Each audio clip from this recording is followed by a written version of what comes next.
The gymnasium at Naval Station Newport was packed wall to wall with sailors, officers, and their families for the annual physical fitness demonstration. Bright fluorescent lights illuminated rows of exercise equipment, wrestling mats, and demonstration areas where military personnel showcased their training regimens to an audience of impressed civilians. The air buzzed with excitement, casual conversation, and the occasional burst of applause as various units displayed their capabilities. Before we jump back in, tell us where you're tuning in from, and if the story touches you, make sure you're subscribed, because tomorrow I've saved something extra special for you.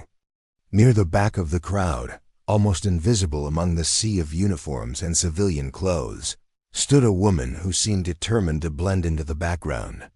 Jessica Chun was 34 years old, though most people would have guessed younger. Due to her slight frame and the way she carried herself with careful, economical movements.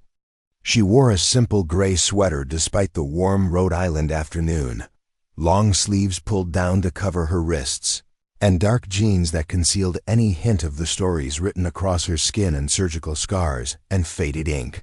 Her friend Sarah had been the one to drag her here, insisting that Jessica needed to get out more, needed to reconnect with the military community she'd once been part of. Sarah worked in the base commissary and had no idea about Jessica's background beyond the basics. Former Navy medical discharge, now worked as a physical therapy assistant at a veterans clinic downtown. Simple, clean facts that revealed nothing about the classified operations, the medals locked away in a safety deposit box, or the nightmares that still woke her up at 3 in the morning. Jessica had said no to Sarah's invitation 4 times before, finally agreeing, mostly because her friend's persistence had worn down her defenses, and partly because some buried part of her missed being around people who understood what service meant. Not the Hollywood version or the political rhetoric, but the real thing, the weight of responsibility, the bonds forged under pressure, the knowledge that some things were worth more than personal comfort or safety. The demonstration was supposed to be routine, a feel-good event where sailors showed off their fitness routines and civilians got to see their tax dollars work. Combat conditioning drills, obstacle course runs, basic self-defense techniques. Nothing classified, nothing that would reveal operational capabilities or tactical knowledge. Just clean, sanitized displays of military fitness designed to impress. Without educating, Jessica found herself a spot near the exit, close enough to observe, but far enough away to avoid drawing attention.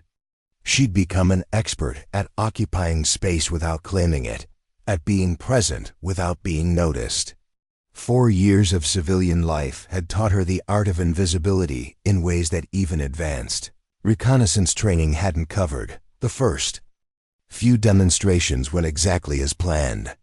Young sailors ran through obstacle courses with enthusiasm that reminded Jessica of her own early days in the Navy, when everything had seemed straightforward and the complexity of real operations was still hidden behind training scenarios and classroom instruction. She watched with the detached interest of someone who'd moved beyond such displays, understanding the gulf between demonstration and reality in ways that most of the audience couldn't comprehend. That's when the volunteer opportunity was announced. Chief Petty Officer Michael Rodriguez, a fitness instructor with the kind of build that recruiting posters were designed around, stepped up to the microphone with a grin that suggested he was about to make someone's day memorable for all the wrong reasons.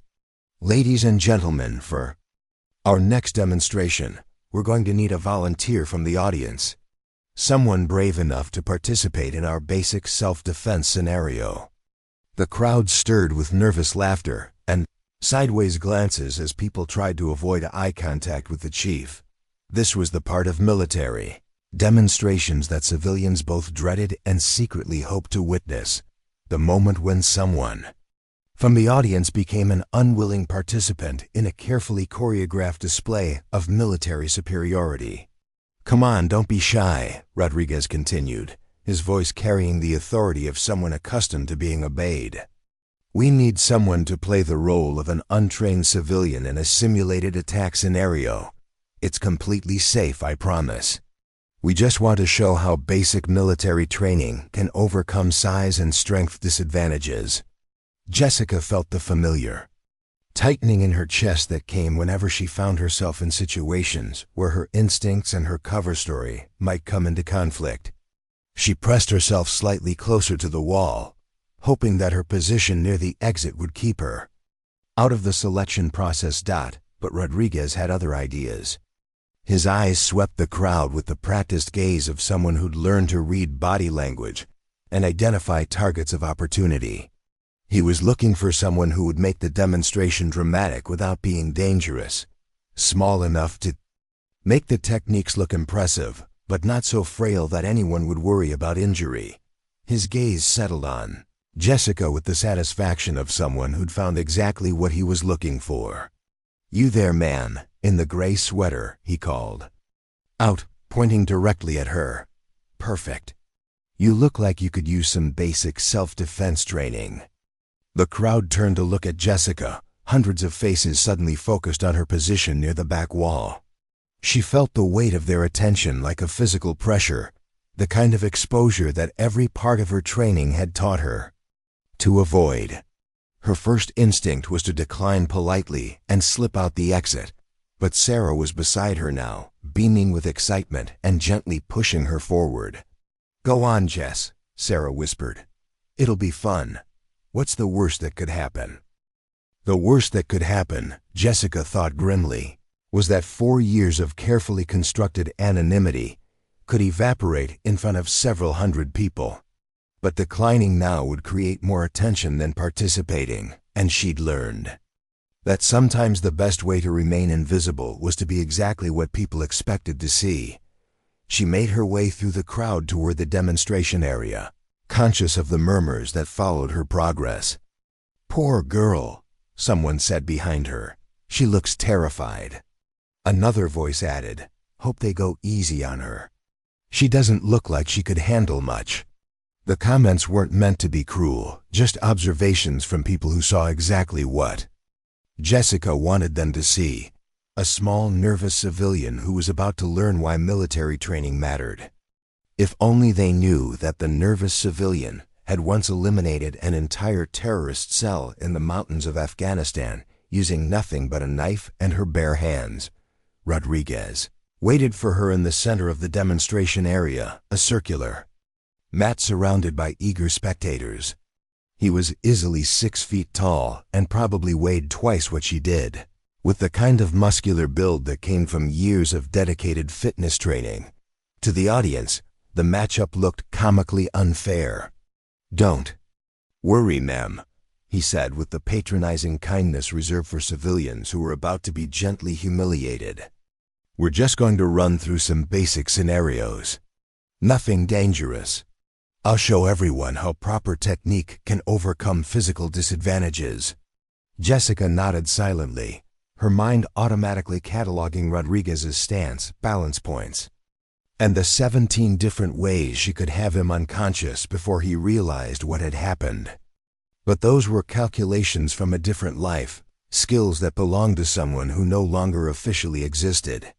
"First scenario," Rodriguez announced to the crowd, "is a basic grab from behind. This is one of the most common attacks that civilians might face and will demonstrate the proper response." He positioned himself behind Jessica, his hands moving to grip her shoulders in a hold that was firm, but not aggressive. To the audience, it looked like a textbook demonstration setup. To Jessica, it felt like muscle memory begging to be activated. "The key," Rodriguez explained as he maintained the hold, "is not to panic.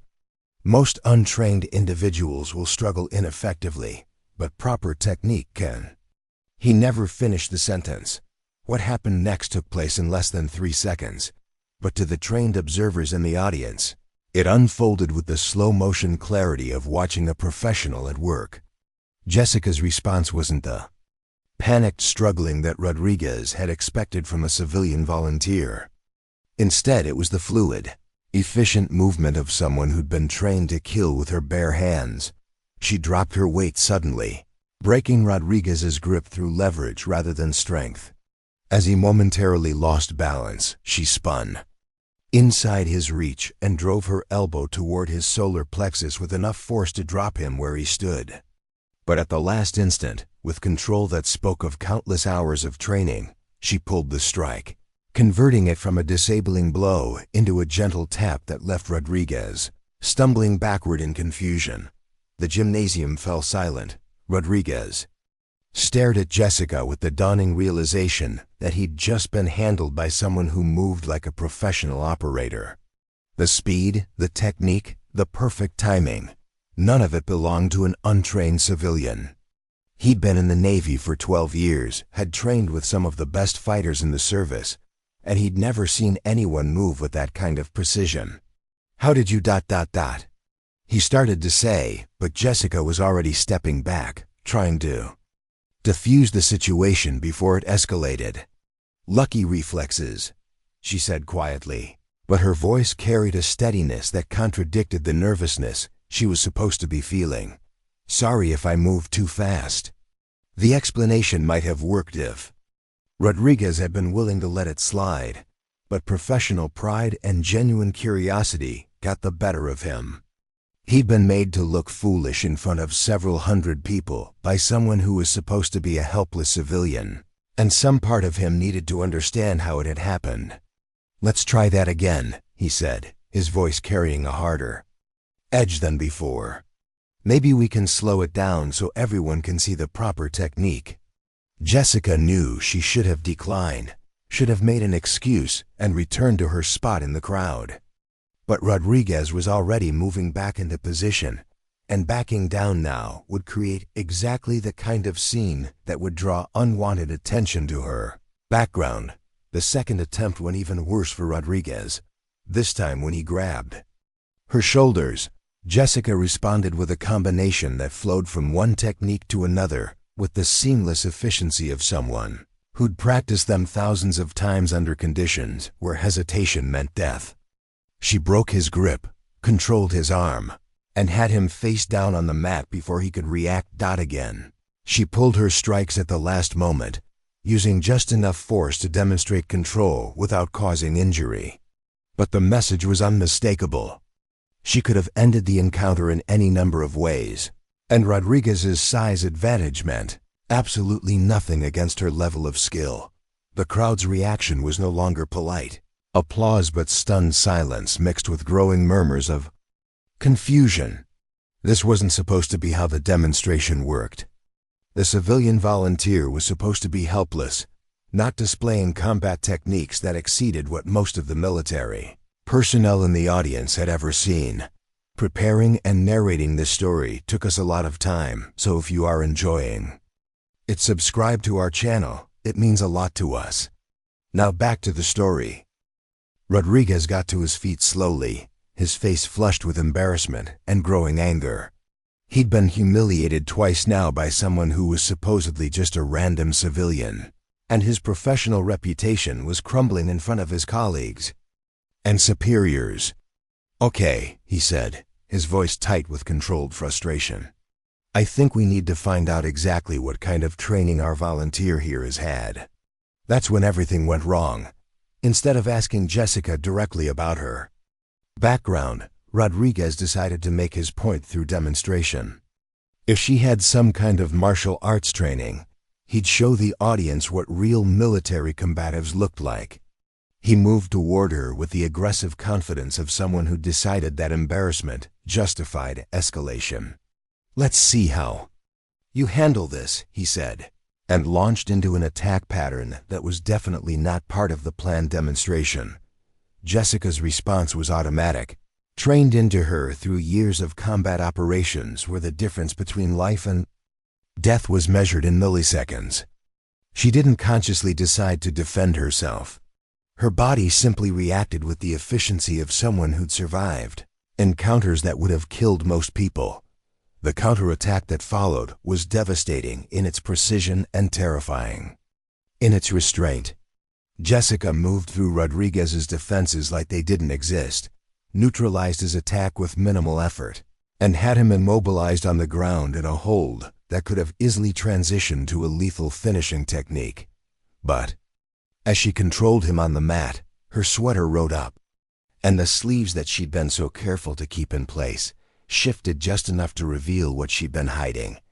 The scars were immediately visible: surgical marks from shrapnel removal, burn patterns from explosions, and the distinctive parallel lines that came from close-quarters combat with edged weapons.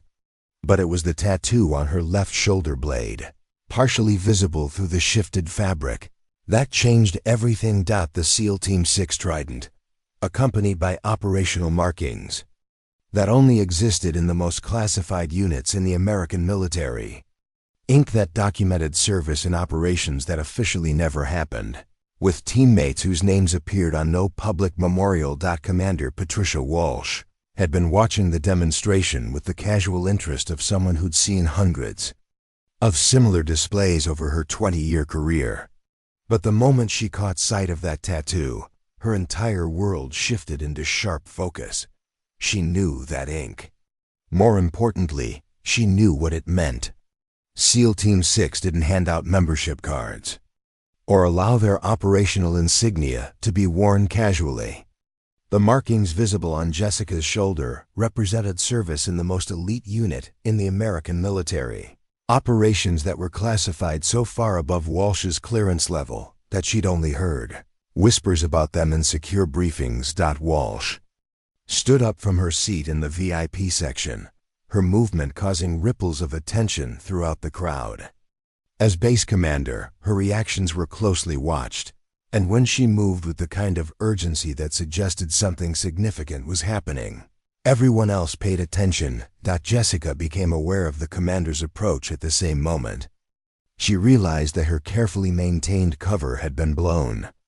The shifted clothing, the exposed scars, the visible tattoo, everything she'd worked to keep hidden for 4 years was now on display in front of several hundred people. She released Rodriguez and stood up slowly, her mind racing through damage control scenarios, even as she accepted that this situation was beyond salvage. The demonstration area had become ground zero for the kind of exposure that would require her to disappear again, to rebuild her carefully constructed anonymity somewhere else.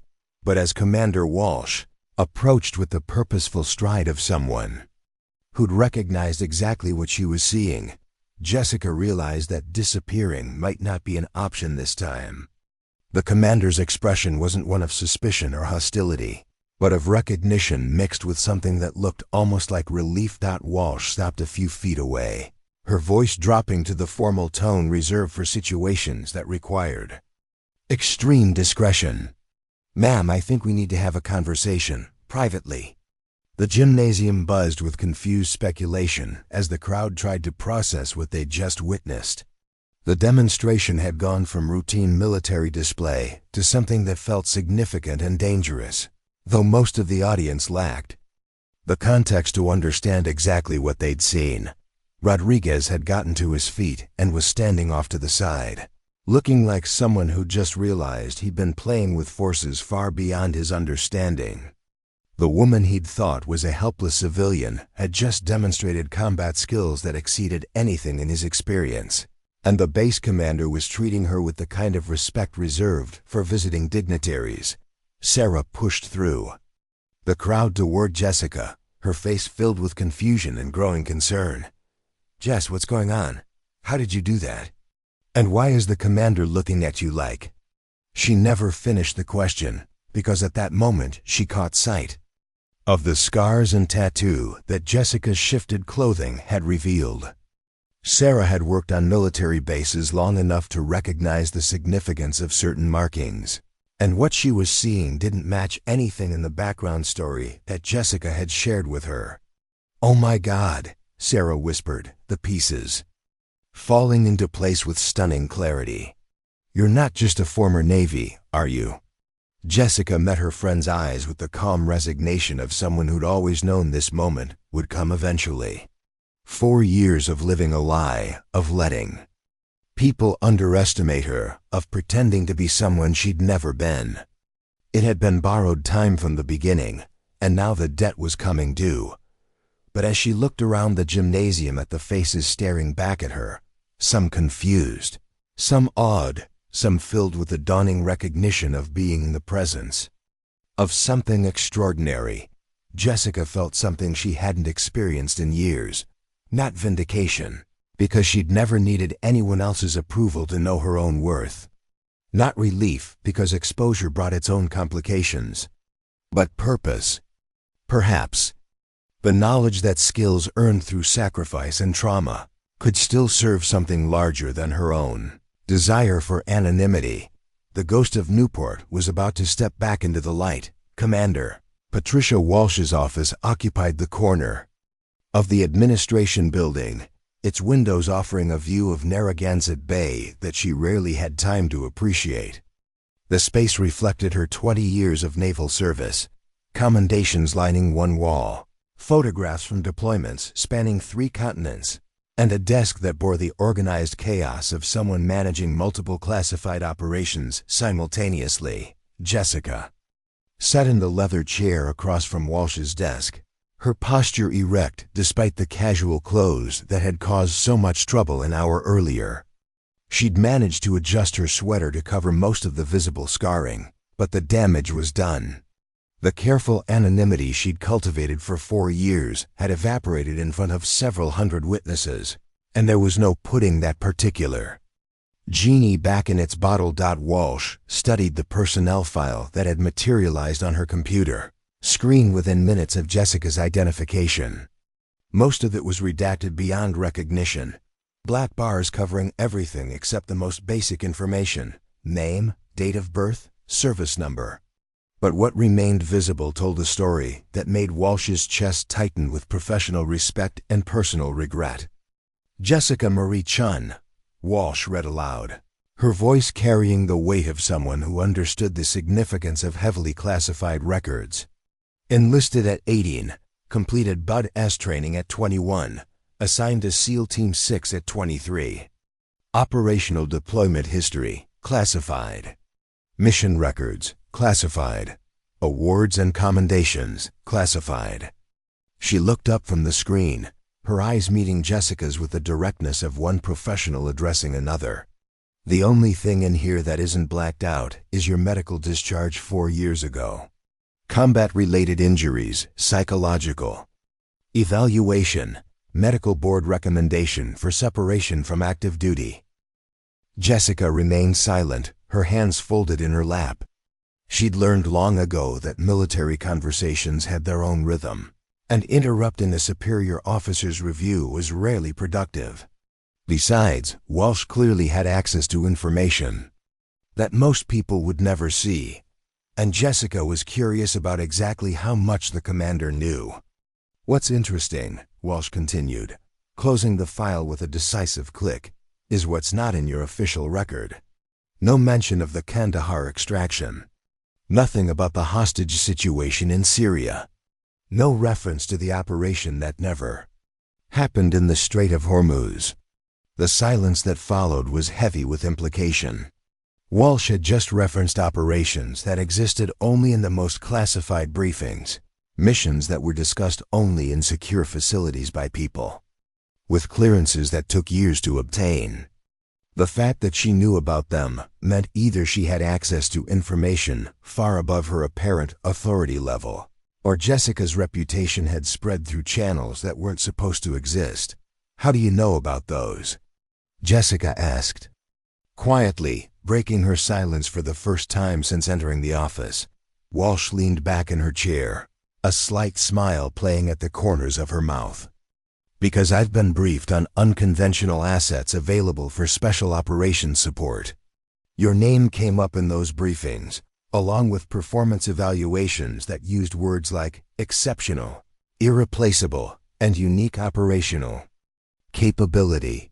She paused, letting the weight of that revelation settle. What those briefings didn't explain was why someone with your qualifications and track record was no longer on active duty. The official explanation was medical discharge following combat injuries, but the timeline didn't make sense. Healthy, Enough for the most dangerous missions in the world 1 month, medically unfit for service the next. Jessica felt the familiar tightness in her chest that came whenever the circumstances of her discharge became the subject of discussion. The official story was clean and simple: combat injuries that prevented continued service in special operations units. The reality was considerably more complicated, involving political calculations that had nothing to do with her medical condition and everything to do with bureaucratic convenience. Politics, she said simply, using the same word that had become her standard explanation for questions she couldn't answer completely. Walsh nodded with the understanding of someone who'd navigated military bureaucracy long enough to recognize its patterns. Someone needed a scapegoat for an operation that went public when it was supposed to remain classified. Easier to blame the operator than admit the mission planning was compromised from the beginning. The accuracy of that assessment hit Jessica like a physical blow. Walsh had just summarized in 2 sentences what Jessica had spent 4 years trying to understand about her own career's end. The operation in question had saved 17 lives, prevented an international incident, and accomplished objectives that military planners had considered impossible. But when congressional oversight committees started asking uncomfortable questions about unauthorized military actions, someone had to take responsibility. Jessica had been the logical choice, a female operator in a predominantly male unit, someone whose success made certain politicians uncomfortable, and most importantly, someone without the political connections necessary to defend herself against institutional blame. The Yemeni situation, Walsh said, and Jessica's head snapped up in surprise. That operation wasn't supposed to exist in any form that would be accessible to base commanders, regardless of their clearance level. You know about Yemen? Walsh's expression grew more serious. I know that a small team extracted a group of American contractors from a hostile situation that the State Department claimed never happened. I know that the extraction was performed under fire at night, in terrain that military experts considered impassable. And I know that the political fallout from that success ended the career of one of the most effective operators in SEAL Team 6 history. The bitterness in Jessica's laugh surprised them both. Effective enough to save 17 lives. Not effective enough to save my own career. That's why you disappeared, Walsh observed.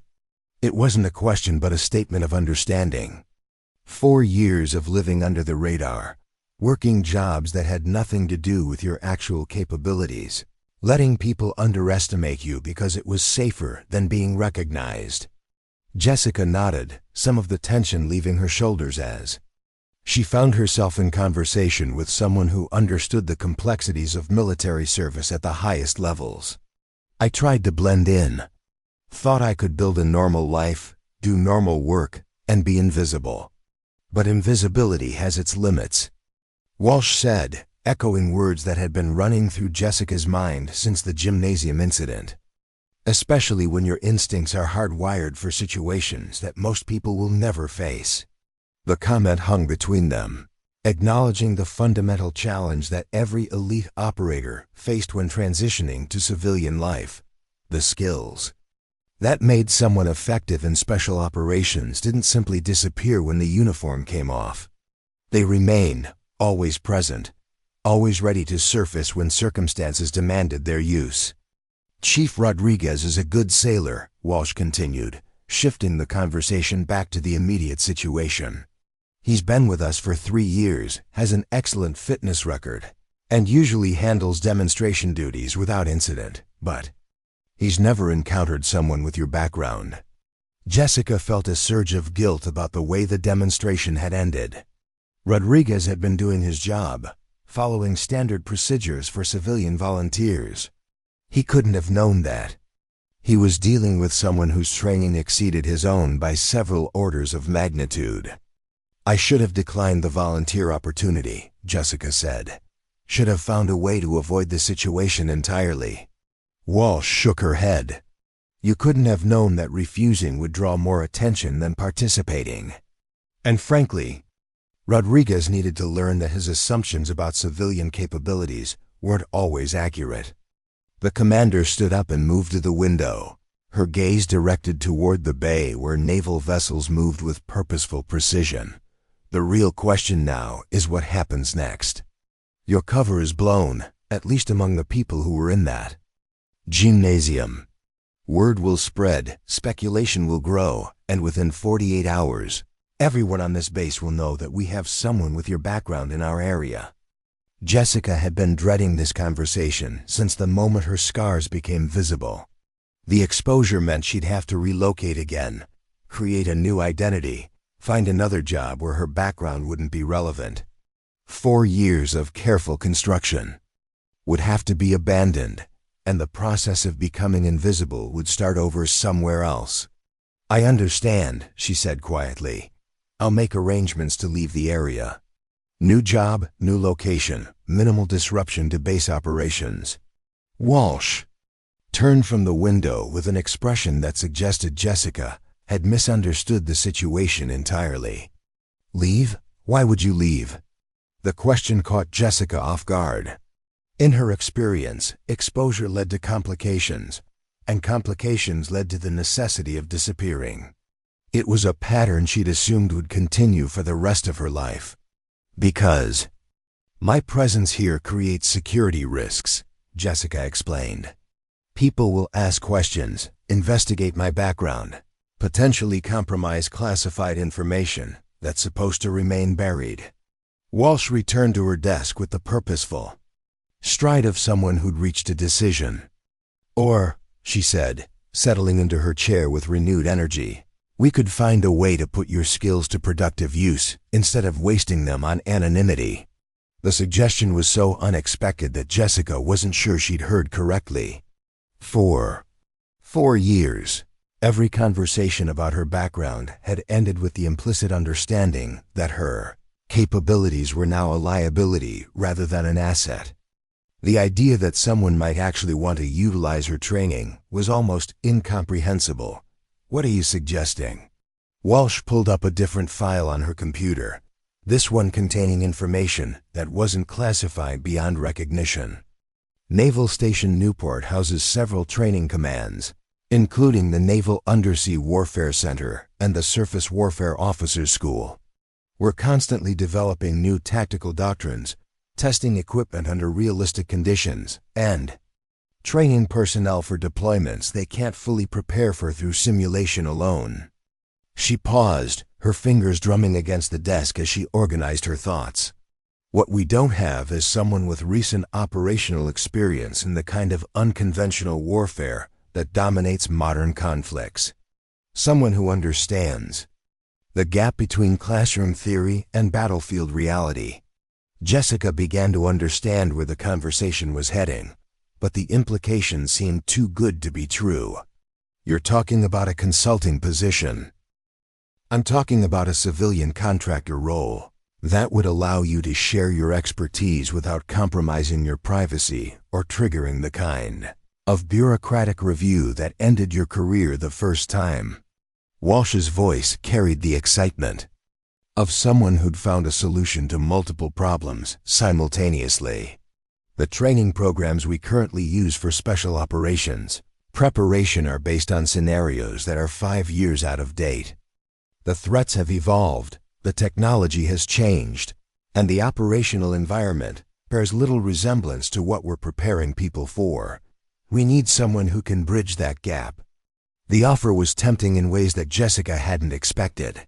For 4 years, she'd suppressed the part of herself that understood combat in its purest form, that could read terrain and predict enemy actions with the accuracy that came from surviving situations where mistakes had lethal consequences. Idea of using those skills to help others prepare for similar challenges was appealing on multiple levels, but there were complications that Walsh might not have considered. "My discharge wasn't entirely voluntary," Jessica said carefully. "There are people in the Pentagon who might not appreciate my return to any kind of military-adjacent role." Walsh's smile suggested she'd anticipated this concern. "Which is why this would be a civilian position, contracted through the base's training division rather than through military personnel channels. No reinstatement of security clearances, no access to current operational intelligence, no involvement in active mission planning. She leaned forward, her expression becoming more serious. Just someone with unparalleled experience, helping to prepare the next generation for situations they can't imagine based on threats they've never faced. Jessica felt something stirring within her that she hadn't experienced since her discharge. The possibility of purpose that extended beyond simple survival. For 4 years, she'd focused on building a life that didn't require her specialized skills. The idea of building one that utilized them was revolutionary. What kind of training are you talking about?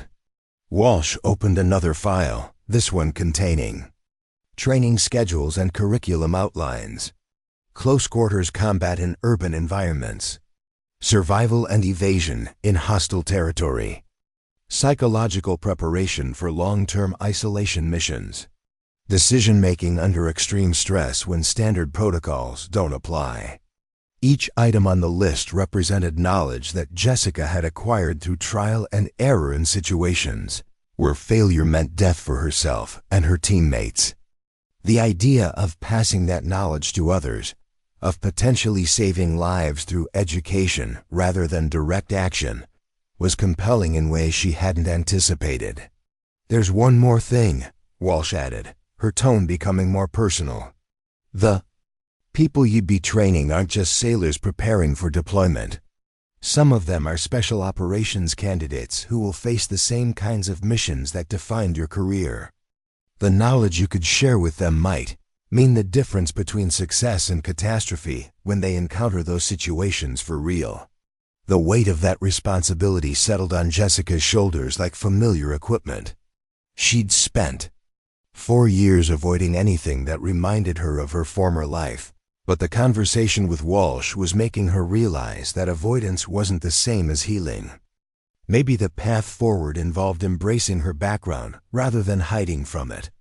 "I'd need guarantees about operational security," Jessica said, her mind already working through the practical implications of Walsh's offer. No publicity, no official recognition, no documentation that could be traced back to current operations. Walsh nodded enthusiastically. "Complete discretion. As far as official records are concerned, you'd be a civilian contractor with relevant military experience. The specific details of that experience would remain classified and irrelevant to your current role." Jessica looked out the window toward the bay, watching ships move with the precision that came from years of training and discipline. For the first time in 4 years, she could envision a future that involved more than simply surviving from day to day. The ghost of Newport was about to find her voice again. The coffee shop on Thames Street had become Jessica's sanctuary over the past 4 years, a place where she could sit anonymously among tourists and locals without anyone questioning her presence or her past. The owner, an elderly Greek immigrant named Dimitri, knew her as the quiet woman who always ordered the same thing: black coffee and a blueberry muffin, consumed while reading technical journals that most of his customers wouldn't understand. This morning was different. Instead of her usual solitude, Jessica found herself across from Sarah Martinez, whose expression oscillated between confusion, hurt, and something that might have been awe. Sarah clutched her own coffee cup like an anchor, her knuckles white against the ceramic as she struggled to reconcile 4 years of friendship with the revelations from yesterday's demonstration. "So the woman I've been dragging to movie nights and trying to set up on blind dates," Sarah began, her voice carefully controlled, "is actually some kind of secret military operative who could probably kill someone with a coffee stirrer." Jessica winced at the characterization, though she couldn't argue with its essential accuracy. "It's not quite that dramatic, but yes. My background is somewhat more complicated than I've let on." "Somewhat more complicated," Sarah repeated, her laugh carrying an edge of hysteria. "Jess, I watched you take down a guy who's built like a professional wrestler using moves that looked like they came out of a spy movie. That goes a little beyond complicated. The conversation was exactly what Jessica had been dreading since agreeing to meet with Sarah. Explaining her past to civilians inevitably led to either romanticized misconceptions about special operations, work, or uncomfortable questions about things she wasn't allowed to discuss. Most of the time, it was easier to let people make their own assumptions rather than try to navigate the complexities of what her service had actually involved. "I was in the Navy," Jessica said carefully, sticking to the basic facts that were already public knowledge. "Special operations. I got hurt, they discharged me, and I've been trying to build a normal life ever since." Sarah leaned forward, her eyes searching Jessica's face for signs of deception or evasion. "Special operations like what? And don't give me some vague answer about classified information. We've been friends for 4 years. I think I deserve to know who I've actually been friends with." The plea was reasonable, and Jessica found herself caught between her instinct for operational security and her genuine affection for someone who'd been one of the few bright spots in her civilian existence. Sarah had been the person who'd insisted on birthday celebrations, who'd brought soup when Jessica was sick, who'd provided the kind of steady friendship that didn't require explanation or justification. "Navy SEALs," Jessica said finally, the words feeling strange after years of deflection. "Team 6, specifically. I was deployed for 3 years before my discharge." Sarah's eyes widened as the pieces clicked into place. Even civilians knew that. SEAL Team 6 represented the absolute pinnacle of American military capability, the unit that handled missions too sensitive for other special operations forces. It was the kind of assignment that appeared in movies and thriller novels, not in the background of quiet women who worked at veterans' clinics. "Team 6, Sarah whispered, as if saying it too loudly might summon government agents. "Like the people who ... "Yes," Jessica interrupted before Sarah could reference specific operations that had been publicized in the media. "Like those people." The silence that followed was heavy with implications that Sarah was clearly struggling to process. Jessica could see her friend's mind working through 4 years of interactions, recontextualizing casual conversations and shared experiences in light of this new information. "The nightmares," Sarah said suddenly. "The ones you have sometimes when you fall asleep on my couch during movie nights. Those aren't from a car accident or whatever story you've been telling yourself, are they?" Jessica's coffee had gone cold, but she took a sip anyway to buy herself time to formulate a response. The nightmares were a legacy of operations that officially didn't exist, memories of decisions made under pressure in places that didn't appear on any map. They were also the reason she'd avoided sleeping pills or alcohol, anything that might compromise her ability to distinguish between past and present when her subconscious decided to relitigate old trauma. "Combat leaves marks," she said simply. "Some of them are visible, some of them aren't." Sarah's expression softened with understanding that surprised Jessica. "That's why you never talk about your family. Why don't you have pictures from your service? Why do you always seem like you're ready to disappear at a moment's notice?" The accuracy of those observations hit Jessica like a diagnosis she hadn't been prepared to receive. Sarah had been watching, cataloging behavioral patterns that Jessica thought she'd hidden successfully. The realization that her attempts at normalcy had been transparent to someone who cared enough to pay attention was both comforting and terrifying. "I've been trying to protect people," Jessica explained. "The less they know about my background, the safer they are if someone ever comes looking for me." "Someone like who?" Jessica hesitated, aware that she was approaching territory that would require explanations she couldn't provide. "People who might disagree with decisions I made during my service. Operations that saved lives but created enemies. The kind of people who hold grudges for a very long time." It was a simplified version of a much more complex reality, but it contained enough truth to satisfy Sarah's immediate questions without venturing into classified details. about specific operations or ongoing security concerns, and you've been carrying all of this alone for 4 years, Sarah said, her voice filled with a mixture of sympathy and frustration. No wonder you always seem like you're expecting the worst to happen. Jessica managed a rueful smile. Occupational hazard. When your job involves preparing for worst-case scenarios, it becomes difficult to turn off that mindset. Sarah was quiet for several minutes, processing information that would have fundamentally altered her worldview if she'd learned it about anyone else. But this was Jessica, the woman who'd helped her move apartments, who'd spent entire evenings listening to Sarah complain about workplace drama, who'd become as close to family as Sarah had in Newport. Commander Walsh offered you a job, Sarah said eventually, demonstrating that the previous day's events had been more public than Jessica had hoped. She offered me a consulting position, training people for situations that can't be replicated in classroom environments. Are you going to take it? The question that had been keeping Jessica awake since leaving Walsh's office. The logical answer was no, for all the reasons she'd spent 4 years cultivating anonymity. Taking the position would mean exposure, visibility, and the potential for complications that she'd worked hard to avoid. But logic wasn't the only factor in the equation. For 4 years, she'd suppressed the part of herself that understood warfare in its purest form, that could read tactical situations with an accuracy that came from surviving encounters where mistakes had lethal consequences. The idea of using those skills to prepare others for similar challenges was appealing in ways that simple safety couldn't compete with. I don't know, Jessica admitted. It would mean giving up the anonymity I've worked to build. But it would also mean doing something useful with knowledge that most people will never have to acquire.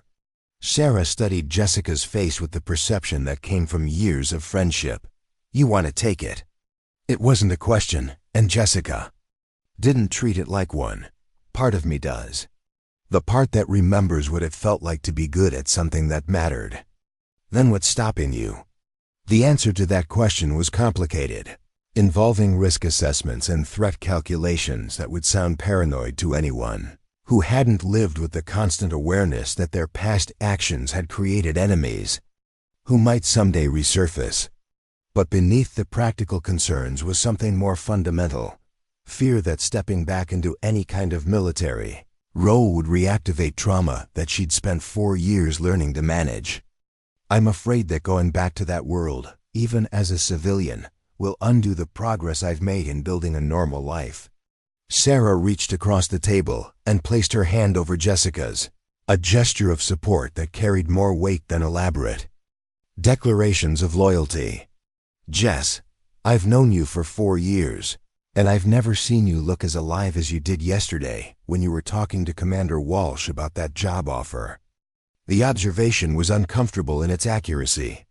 Despite the complications and potential risks, the conversation with Walsh had awakened something in Jessica that had been dormant since her discharge. The possibility of purpose that extended beyond simple survival, of using her experience to help others prepare for challenges they couldn't imagine. Besides, Sarah continued with a smile that was equal parts mischief and affection, normal is overrated. And frankly, now that I know who you really are, the idea of you wasting away at that veterans clinic seems almost criminal. Jessica laughed. Despite herself, the first genuine expression of humor she'd felt since the gymnasium incident. It's not exactly wasting away. Physical therapy is important work. Important, maybe. But does Jessica Chun work? Is it the kind of thing that someone with your background should be doing when there are people out there who could benefit from your actual expertise? The question cut to the heart of Jessica's internal struggle. For 4 years, she defined success as the ability to live quietly without drawing attention to her capabilities. But Sarah's perspective was forcing her to consider whether that definition had been too narrow, whether true recovery might require engagement rather than avoidance. The people I'd be training, Jessica said slowly, thinking aloud, some of them will face situations similar to what I experienced. If I can help them prepare for those situations, maybe fewer of them will end up like me. Discharged and hiding? Broken, Jessica corrected quietly. Maybe fewer of them will end up broken. Sarah squeezed Jessica's hand with gentle firmness. You're not broken, Jess. You're healing. And maybe helping other people prepare for what you went through is part of that healing process. The insight was deeper than Jessica had expected from someone with no military experience, but it resonated with something she'd been feeling since her conversation with Walsh. The idea that her experience could serve a purpose beyond her own survival. That the knowledge she'd acquired through trauma could be transformed into something that helped others avoid similar trauma. There's something else, Jessica said, her voice carrying a hesitation that Sarah immediately recognized. What? Taking. This job means acknowledging who I used to be. Not just to Walsh and the people at the base, but to myself. For 4 years, I've been trying to be someone else, someone normal.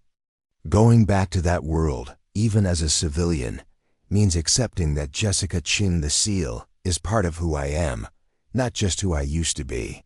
Sarah's smile was warm with understanding. Maybe that's not such a bad thing. Maybe trying to be someone else is what's been making you so unhappy. The conversation was reaching territory that Jessica wasn't sure she was ready to explore, but Sarah's presence made it feel safer somehow. The idea that her attempts at normalcy might actually be preventing her from moving forward was challenging, in ways that tactical problems had never been. I'll need to think about it, Jessica said finally.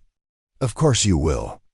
But while you're thinking, consider this. Yesterday, when everyone in that gymnasium was watching you handle Chief Rodriguez, you looked like yourself for the first time since I've known you. Not scared, not hidden, not pretending to be someone. You're not, just yourself. Sarah stood up, gathering her purse and jacket with the efficiency of someone who'd made her point, and was wise enough not to belabor it. Whatever you decide, I'm proud to know you. Both versions of you. As Jessica watched her friend leave the coffee shop, she found herself contemplating a future that involved more than simple survival. For the first time in 4 years, the possibility of purpose seemed achievable, and the prospect of stepping out of the shadows no longer felt like an insurmountable risk. The ghost of Newport was beginning to consider the possibility of resurrection. Veterans Clinic, where Jessica worked, occupied a converted warehouse in downtown Newport. Its industrial architecture, softened by years of renovations, aimed at creating a healing environment.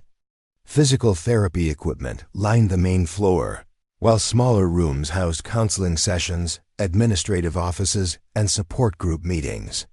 It was a place where broken people came to rebuild themselves, one careful step at a time. Jessica had been drawn to the work because it offered purpose without requiring her to reveal the specific nature of her own damage. She understood pain, recovery, and the long process of learning to function with limitations that hadn't existed before. Trauma. Her patients trusted her because she spoke their language, understanding the frustration of bodies that no longer responded the way they once had. Dr. Marcus Rivera had been the clinic director for 8 years, long enough to recognize when one of his staff members was carrying more than they were willing to discuss.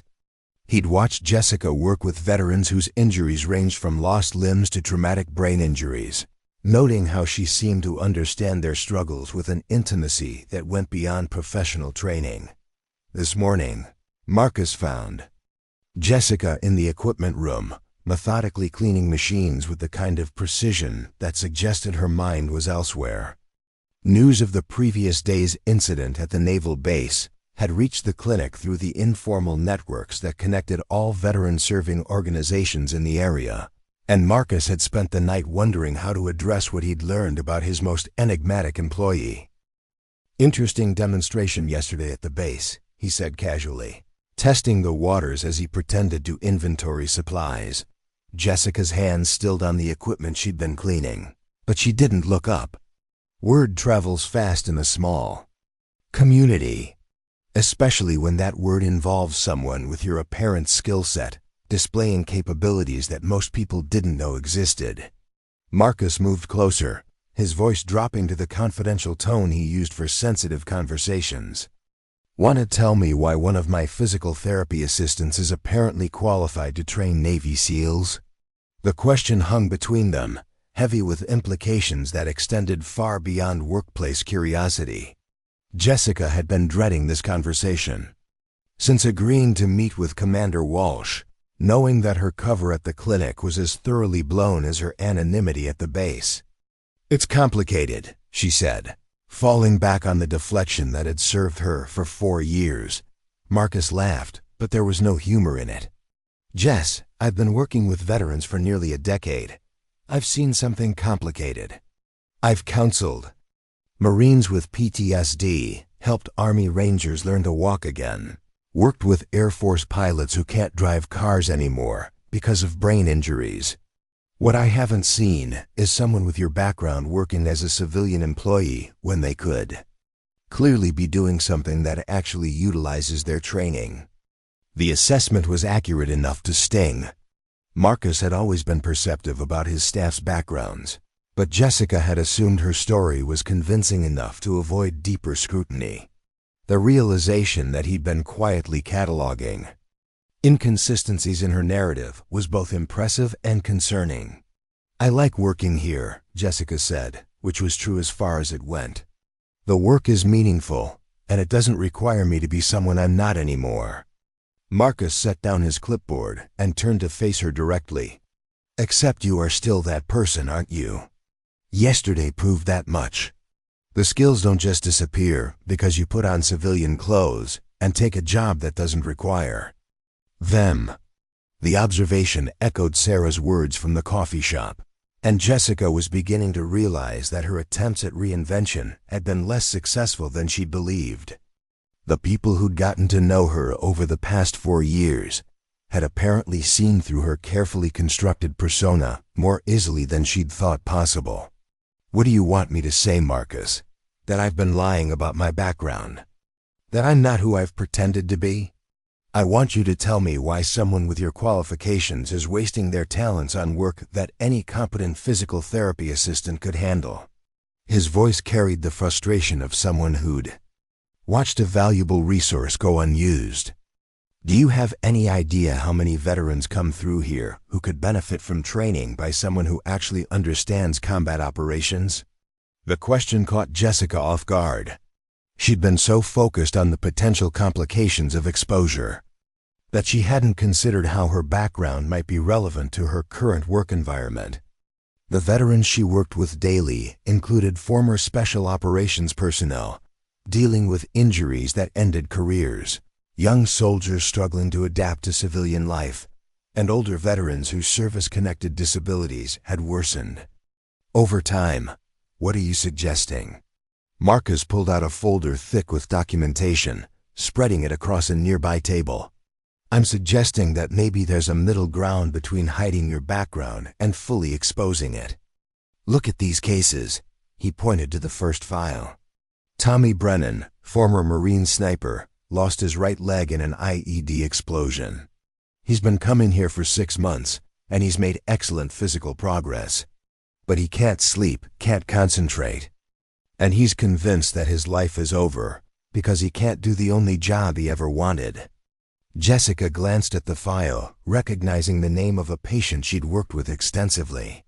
Tommy was young, dedicated, and struggling with the psychological aspects of his injury more than the physical limitations.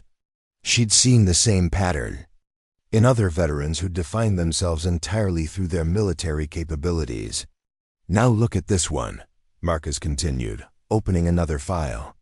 "Maria Santos, former Army intelligence officer, discharged after a traumatic brain injury from a rocket attack. She's recovering well physically, but she's lost confidence in her decision-making abilities. She's convinced that her cognitive damage makes her useless for any meaningful work." The pattern was becoming clear, and Jessica felt a growing understanding of where Marcus was leading the conversation. These weren't just cases of physical rehabilitation. They were examples of people whose identities had been shattered along with their bodies, who needed help rebuilding not just their physical capabilities, but their sense of purpose and self-worth. "You think I could help them in ways that go beyond standard physical therapy?" Marcus nodded enthusiastically.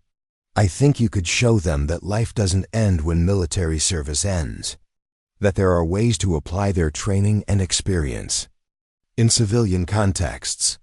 That injury doesn't negate the value of everything they learned during their service."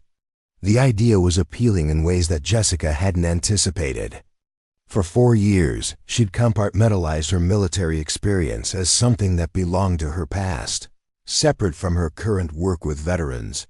But Marcus was suggesting that those experiences could be integrated, that her background could enhance rather than complicate her civilian work. "There would be complications," Jessica said, her mind already working through the practical implications. "Questions about my qualifications, my discharge, my access to certain information." "All manageable," Marcus replied with the confidence of someone who'd navigated bureaucratic challenges before. "We could bring you on as a specialized consultant, someone with relevant experience who can provide perspective that traditional counselors can't offer. No need to disclose specific operational details, just enough background to establish credibility." Jessica found herself considering possibilities that she'd dismissed for years. The veterans she worked with daily faced challenges that she understood intimately, not because of her professional training, but because of her personal experience with the transition from military to civilian life. The struggle to find purpose outside of uniform, the difficulty of explaining experiences that most people couldn't comprehend, the challenge of rebuilding identity after trauma. "What about the job offer from Commander Walsh?" Marcus's expression became more serious. "What about it? Are you interested?" Jessica had been avoiding that question since her conversation with Sarah, but Marcus's proposal was forcing her to confront it directly. The training position at the base would utilize her tactical expertise, while an expanded role at the clinic would allow her to help veterans navigate challenges she'd faced herself. "I don't know if I have to choose," she said slowly, an idea beginning to form. "Walsh is offering a consulting position, not full-time employment. Maybe there's a way to do both." Marcus leaned back against the table, his expression thoughtful. "Split time between training active duty personnel and counseling veterans. Use your background to help people on both sides of the military-civilian divide." The concept was ambitious, potentially complicated, and exactly the kind of challenge that appealed to someone whose career had been built around solving problems that seemed impossible to others.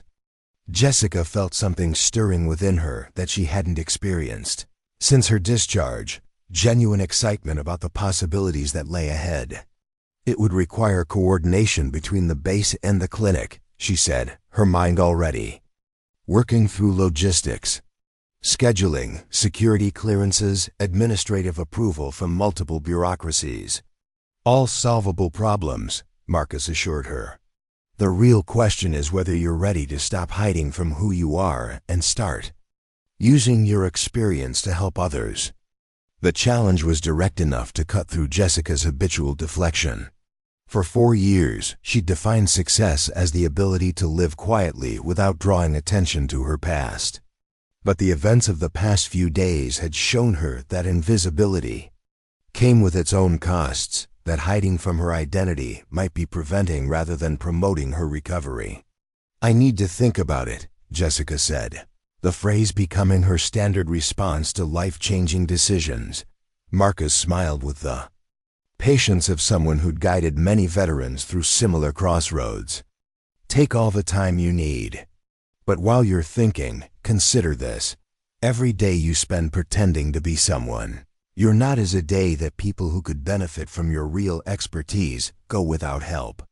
As Jessica left the clinic that afternoon, she found herself walking past the harbor where Navy ships moved with the purposeful precision that had once defined her own life. For the first time in years, the sight didn't fill her with regret or nostalgia, but with possibility. The path forward was becoming clearer, even if it wasn't the simple, invisible life she'd been trying to build. Maybe true healing didn't require hiding from the past, but finding ways to transform it into something useful for the future. The ghost of Newport was beginning to see that resurrection might be preferable to perpetual haunting. The secure conference room at Naval Station Newport felt like stepping back in time for Jessica. Gray walls lined with maps and communication equipment, the familiar smell of military-grade cleaning products, and the subtle hum of electronic systems that never quite shut down. She hadn't been in a room like this since her final debriefing 4 years ago, and the sensory memories triggered responses she'd thought were buried.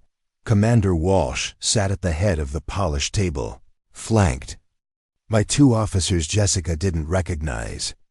Lieutenant Colonel James Morrison from the Marine Corps looked like he'd stepped out of a recruiting poster. Squared jaw, perfect posture, and the kind of confidence that came from never having his worldview seriously challenged. Captain Elena Vasquez from the Coast Guard carried herself with the practical efficiency of someone who'd spent years managing real-world crises rather than theoretical scenarios. Miss Chun, Walsh began, her voice carrying the formal tone reserved for official meetings. Thank you for agreeing to this preliminary consultation.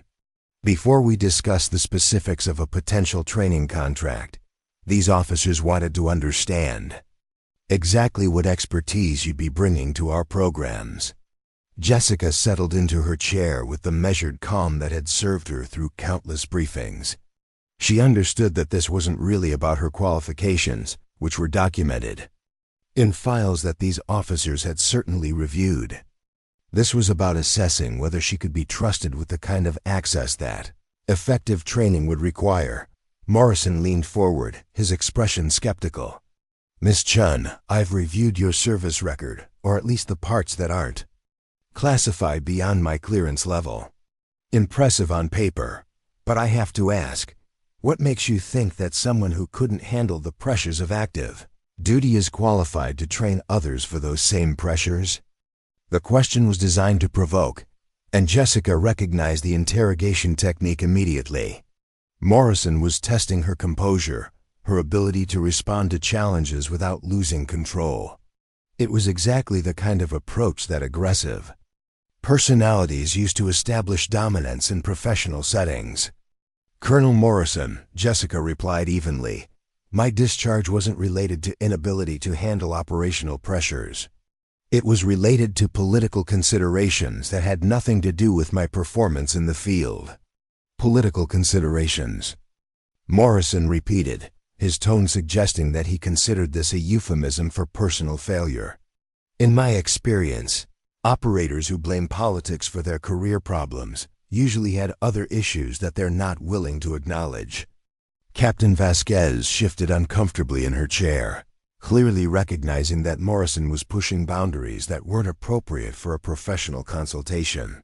But Jessica had dealt with personalities like his throughout her military career, and she understood that backing down would only reinforce his assumptions about her capabilities. Colonel, are you familiar with the Yemeni contractor extraction that took place 4 years ago? Morrison's expression flickered with recognition before settling back into skepticism. I'm aware of certain operations that may or may not have occurred in that time frame and region. Then you understand that sometimes successful operations create political problems for people who prefer that certain capabilities remain invisible. Jessica's voice remained steady, but there was steel underneath that Morrison couldn't miss. My discharge was the result of congressional oversight committees asking uncomfortable questions about unauthorized military actions. Someone needed to take responsibility for success that was supposed to remain secret. The silence that followed was heavy with implications that everyone in the room understood, but couldn't openly acknowledge. Successful black operations often ended careers when they became visible to politicians who hadn't authorized them, and the operators who executed those missions were convenient scapegoats for bureaucratic embarrassment. Captain Vasquez broke the tension with a more practical question. Ms. Chun, what specific training methodologies would you recommend for personnel preparing for unconventional warfare scenarios? Jessica appreciated the redirect and the opportunity to demonstrate her expertise without having to defend her personal history. Current training programs focus heavily on technical proficiency and standard tactical doctrines. But modern conflicts require adaptability that can't be taught through repetition of established procedures. She stood and moved to the whiteboard. Mounted on the far wall, her movements automatic as she fell into instructor mode. The biggest gap in conventional training is psychological preparation for situations where standard protocols don't apply. When communications are compromised, when extraction isn't possible, when mission parameters change mid-operation. Jessica began sketching a diagram that illustrated decision-making under extreme stress. Most training scenarios have predetermined outcomes and safety nets that prevent real consequences for poor decisions. But in actual operations, there are no do-overs, no instructors to step in when things go wrong. Morrison watched her work with growing attention, his skepticism beginning to give way to professional interest. "You're talking about stress inoculation." "Training. I'm talking about training that recognizes the difference between simulated stress and actual life or death pressure." Jessica turned back to face the group, her expression serious. "The goal isn't just to teach techniques. It's to develop the kind of mental resilience that allows operators to function effectively when everything around them is chaos." Captain Vasquez leaned forward with genuine curiosity. "Can you give us a specific example of how current training fails to prepare personnel for real-world scenarios?" Jessica considered the question carefully, aware that her answer would reveal much about her own operational experience. Hostage rescue scenarios typically assume that civilians will behave predictably under stress. But in reality, people in life-threatening situations often act irrationally, sometimes in ways that complicate rather than facilitate their rescue. She returned to the whiteboard, sketching a more complex diagram. Standard training teaches operators to follow predetermined protocols for controlling civilian behavior during rescue operations. But when those protocols fail, when hostages panic or resist rescue attempts, operators need the flexibility to adapt their approach without compromising mission success.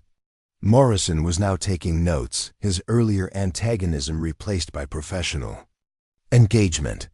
"How would you modify existing training to address that gap?" "Scenario-based training using actors who are specifically instructed to behave unpredictably. Put operators in situations where their standard procedures won't work, where they have to think creatively under pressure." Jessica's voice carried the enthusiasm of someone discussing a subject she understood intimately. "Force them to make decisions with incomplete information, manage multiple competing priorities, and adapt to changing circumstances in real time." The conversation continued for another hour, with Jessica outlining training methodologies that drew from her operational experience without revealing classified details. She discussed the psychological aspects of long-term isolation missions, the challenges of operating in culturally unfamiliar environments, and the decision-making processes that separated effective operators from those who broke under pressure. By the end of the meeting, even Morrison seemed convinced that Jessica could offer valuable insights to their training programs. But it was Captain Vasquez who asked the question that everyone had been avoiding. "Ms. Chun, these training methods you're describing sound like they're based on extensive personal experience with exactly the kind of situations you're discussing. Are you prepared for the psychological impact of reliving those experiences in a training environment?" The question cut to the heart of Jessica's own concerns about accepting the position. Teaching others to handle situations she'd survived would require her to revisit memories and experiences that she'd spent 4 years trying to process. There was a risk that immersing herself in that world again, even as an instructor, could undo the progress she'd made in learning to live with her past. "Captain, I won't pretend that this would be easy," Jessica replied honestly. "But I've come to believe that avoiding those experiences isn't the same as healing from them. Maybe the path forward involves using what I learned to help others prepare for similar challenges. Commander Walsh had remained largely silent during the technical discussion, but now she spoke with the authority of someone making a final decision. Ms. Chun, based on this conversation, I'm prepared to offer you a consulting contract that would allow you to develop and implement the kind of training programs you've described. She paused, studying Jessica's reaction. The question is whether you're ready to step back into this world, even in a civilian capacity. Jessica looked around the room at the faces of 3 officers who represented different aspects of the military community she'd once been part of. Morrison, with his initial skepticism transformed into professional respect. Vasquez, whose practical questions had helped her articulate the value of her experience. Walsh, who'd offered her a chance to transform her past into something useful for the future. I need 48 hours to finalize some arrangements, Jessica said finally. But yes, I'm ready. As she left the conference room, Jessica felt the weight of a decision that would fundamentally alter the trajectory of her life. For 4 years, she'd been moving away from her military identity, trying to build something separate from her past. Now she was choosing to move toward integration, to find ways to use her experience rather than hide from it. The ghost of Newport was about to become a teacher, and the lessons she would share were written in scars that told stories of survival against impossible odds. But first, she had one more conversation to arrange with someone who deserved to understand the full scope of what she was about to undertake.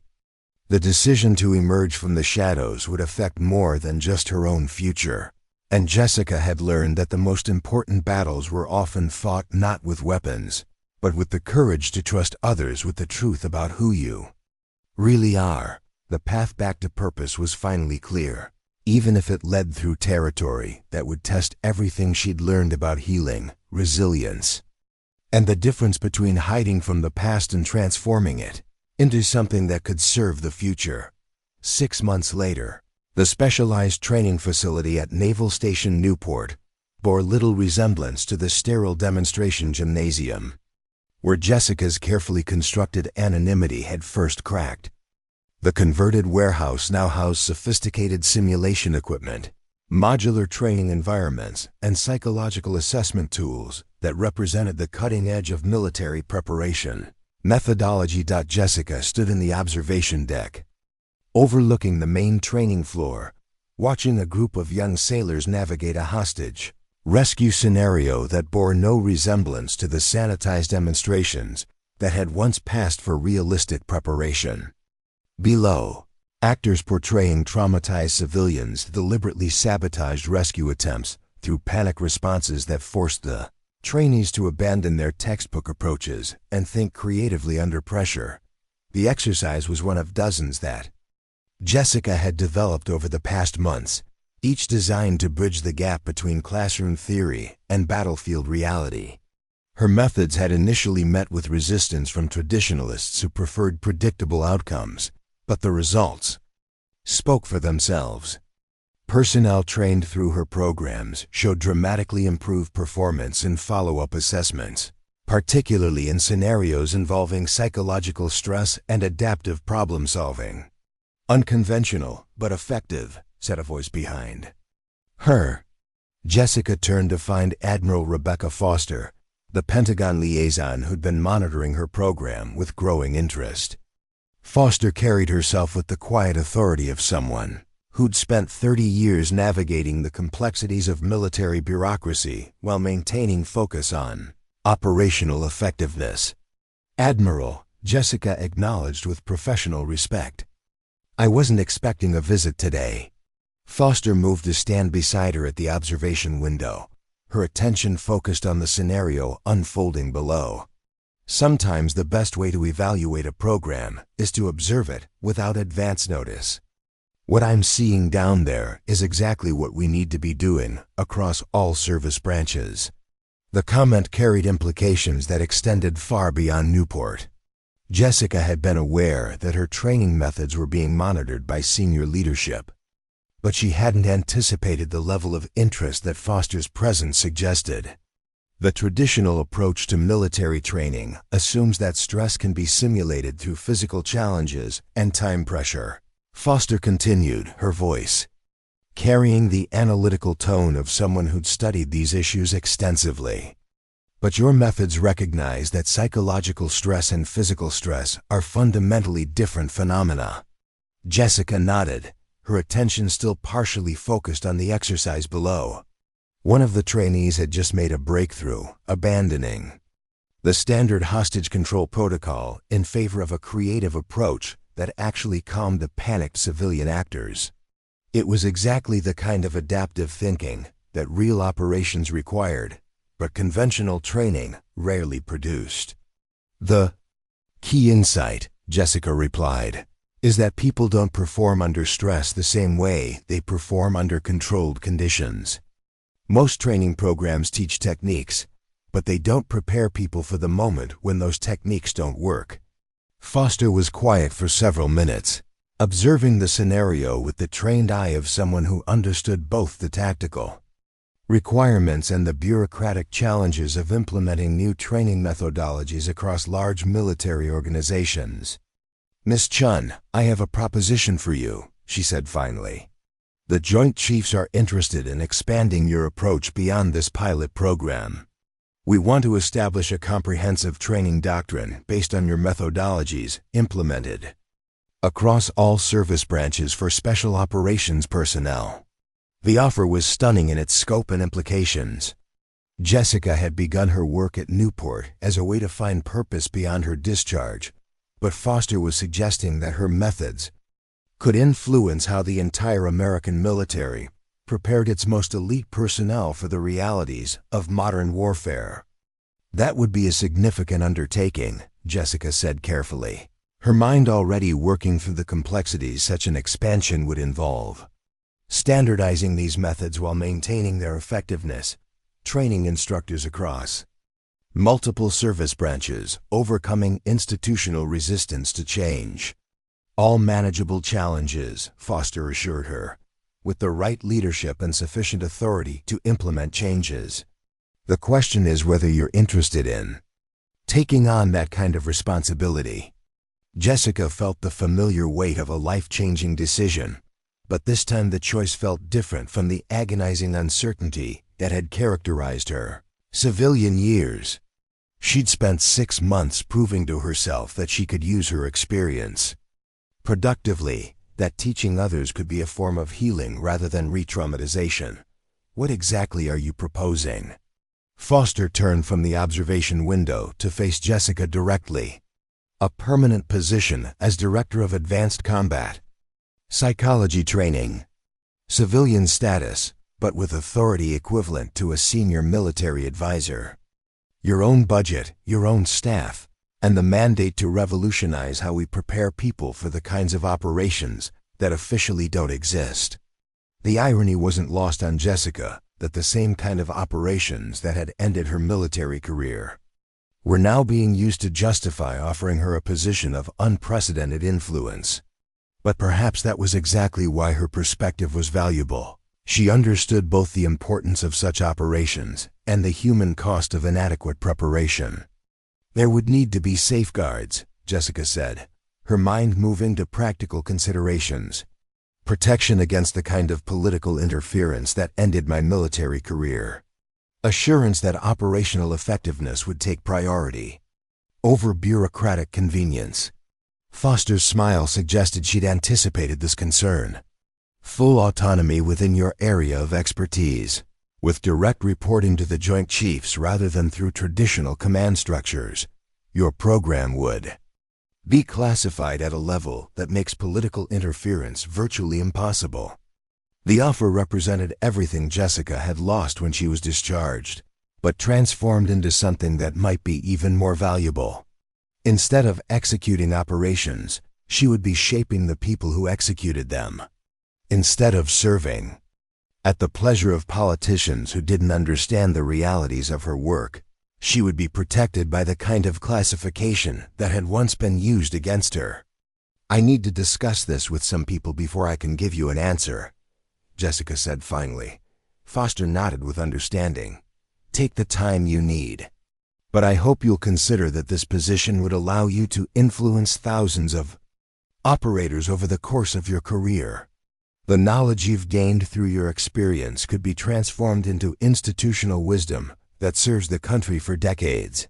As Foster departed, Jessica remained at the observation window, watching her current students complete the scenario that had challenged their assumptions about how civilian populations behave under extreme stress. Each of them would face real situations that required the kind of adaptive thinking she was teaching, and some of them would survive encounters that might have killed them without this preparation. The scope of Foster's offer was almost overwhelming. But Jessica found herself thinking about the conversation she'd had with Marcus Rivera 6 months earlier about wasted potential and the responsibility that came with unique experience. The veteran she still worked with part-time at the clinic had taught her that healing wasn't about forgetting the past, but about finding ways to transform trauma into wisdom that could serve others. That evening, Jessica found herself back at the coffee shop on Thames Street, sitting across from Sarah Martinez in a conversation that felt like a reflection of their discussion 6 months earlier. But this time, the uncertainty wasn't about whether to emerge from hiding. It was about how far she was willing to step into the light. So let me understand this, Sarah said, stirring her coffee with the deliberate movements of someone processing surprising information. 6 months ago, you were afraid to take a part-time consulting job at the local base. Now the Pentagon wants you to redesign how the entire military trains its most elite personnel. Jessica laughed at the summary, recognizing the dramatic transformation her life had undergone since the day Chief Rodriguez had called her forward as a volunteer. It's been an interesting 6 months. Interesting is one word for it, Sarah replied with the affectionate sarcasm that had characterized their friendship. Transformative might be more accurate. You look like a completely different person than you did before you took the job with Commander Walsh. The observation was accurate in ways that Jessica was still discovering. The work had given her more than professional purpose. It had provided a framework for integrating her military experience with her civilian identity instead of treating them as incompatible aspects of her life. The question is whether I'm ready for the kind of visibility that Foster's offer would involve, Jessica said. This isn't about working with a small group of trainees at one base. This is about becoming the face of a new approach to military training, dealing with media attention, congressional briefings, the kind of public profile that I've been avoiding for 4 years. Sarah considered this carefully, understanding that Jessica's concerns weren't about professional capability, but about personal readiness for the exposure that high-level positions inevitably brought. Jess, 6 months ago you were afraid that anyone discovering your background would force you to disappear and start over somewhere else. Now you're worried about having too high a profile. That's not a step backward. That's a completely different category of problem. The insight was characteristic of Sarah's ability to cut through complexity and identify the essential elements of any situation. Jessica's concerns about Foster's offer weren't really about capability or qualification. They were about whether she was ready to fully reclaim the professional identity she'd been hiding from for 4 years. Besides, Sarah continued with a smile that suggested mischief, you've spent 6 months proving that your experience can help other people. Maybe it's time to find out how many people you can actually help. As Jessica walked home through the familiar streets of Newport, she reflected on the journey that had brought her from the anonymous woman in the gymnasium to someone being offered a position of national influence. The scars that had once been sources of shame had become evidence of experience that could serve others. The tattoo that had revealed her identity had become a symbol of expertise that the military desperately needed. The ghost of Newport had become something more substantial, a teacher, a healer, and potentially an architect of institutional change that could save lives. She would never meet in operations she would never know about. For the first time in years, Jessica Chun felt ready to step fully into the light, not as someone running from her past, but as someone who had learned to transform it into a foundation for the future. The wounds that had once defined her limitations had become proof of her qualifications for a mission that was larger than any she had undertaken during her years in uniform. The legend was no longer hidden. She was ready to be seen. Up next, you've got 2 more standout stories right on your screen. If this one hits the mark, you won't want to pass these up. Just click and check them out. And don't forget to subscribe and turn on the notification bell so you don't miss any upload. From us,